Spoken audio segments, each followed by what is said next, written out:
Hi guys, it's Isa and welcome back to another video. Today we're gonna do my January TBR. This is going to be a list of 10 books because I continue dreaming. The majority of them are going to be first in new series, but I'd also leave a space at least for 2 books to continue ongoing series. This will be a blend between young adult and adult fantasy. Let's get to it. The first book is We Hand the Flame.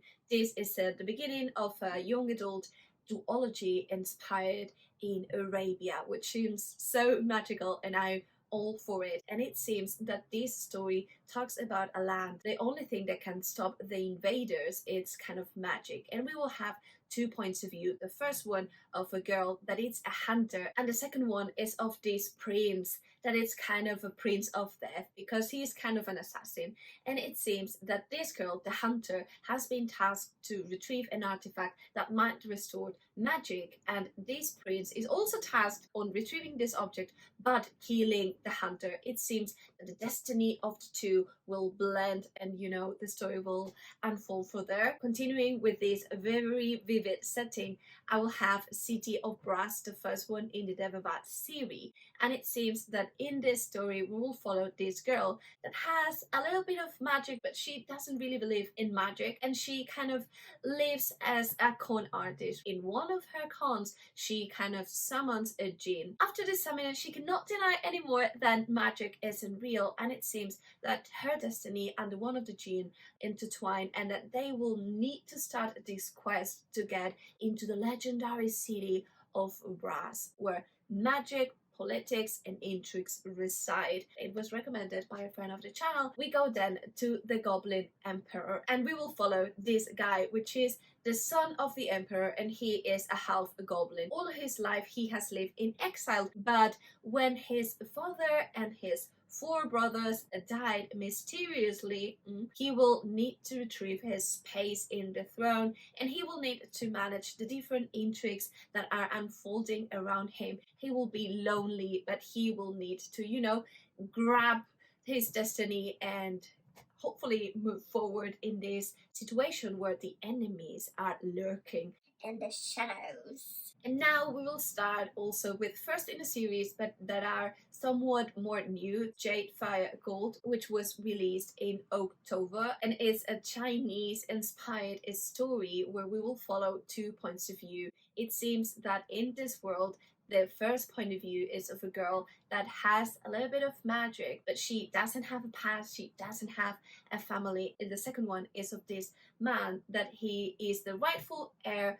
to the throne, but he is in hiding and he really wants to retrieve his throne. This book promises a little bit of elemental magic, which I'm a sucker for, and overall a very plot-driven story. Then we have The Keeper of Night, also released in October, and this is kind of a Japanese-inspired story where we will follow this girl who is half Reaper and half Shinigami. So her destiny has been death. Death is her calling, and she has been reaping souls in London, but it seems that at some point she cannot control her Shinigami part, and as a result of that she decides to travel to Japan in order to train that side of herself. And when she gets there, she decides to go into the underworld and start serving the goddess of death. But in order to prove her that she is worthy, she will be tasked with a special mission. This promises a story full of creepiness, but also of Japanese folklore, and I am so here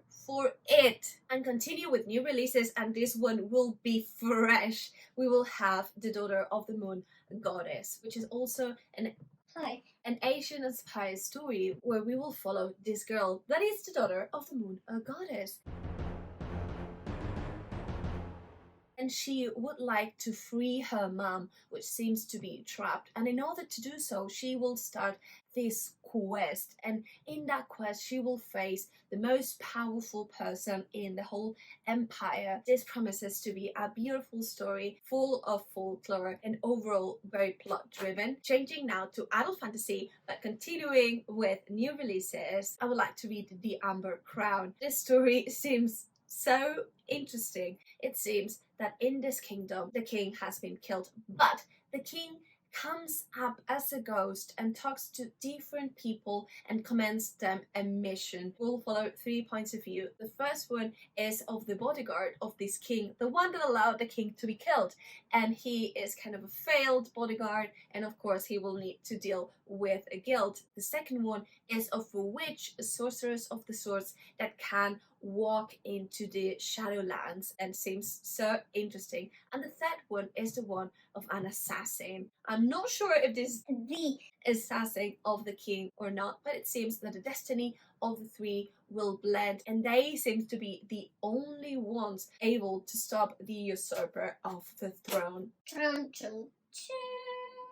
Then, not a new release, but something that I've been wanting to get into for a while. I will be reading the first one in the Dresden Files, so Stormfront. And this sounds so much like my cup of tea. We'll have this main character who is kind of this witcher that is a detective, and it seems that he is in charge of solving the cases that, you know, touch upon magic elements and demons and all of that. And this is just the first one, but this story promises to have a very charismatic main character, to be fun, also plot driven, and overall very, very, very hilarious, and we're here for it, right?